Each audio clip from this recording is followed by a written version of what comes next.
Hey guys, it's Tyler with Cross, back here with our 21 Rubicon build. They gave me a $7,500 budget, and this is what we ended up coming up with that budget. Our first thing here that we spent the money on was a set of 392 takeoffs that we had. We did trade in the factory wheels and tires for credit and ended up costing about $1,000 on these wheels. The tires themselves went with the Toyos, and that's about a little over $2,000 worth of tires. We went a hair over the budget had to add wheel spacers to make them fit with the backspacing on this 392 wheel.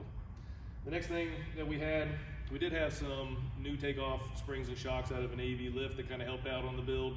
We did have to spend about $750 on some brackets that were needed to finish up the suspension on it, but that is a full AV 2.5 kit that we got under there. The next thing we come up to is going to be our light bar from Quadratec. It's a behind the windshield stealth light bar. Ended up being about $750 for that. It gives us a white and an amber light bar.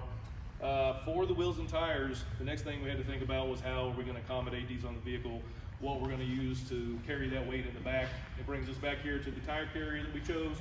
There's a lot of different options for tire carriers that we've used in the past. We like the Mopar, we like the terraflex. They're all really good, and we went with the Rugged Ridge Spartacus because it does give us the same benefits of these other carriers, but it's at a fraction of the cost. This comes in at about $700 for this carrier. It's a reinforcement, third brake light relocation as well to handle the size and the weight of this 37 and this aftermarket wheel.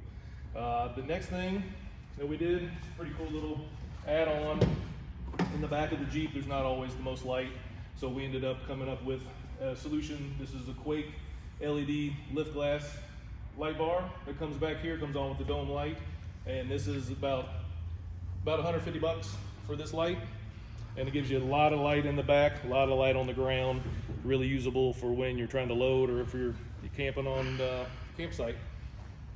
This is just a quick rundown of the build. We're going to come back with a little more extensive list by list of what everything cost. If you have any questions, give me a call. My name's Tyler here at Cross, 502-459-9900.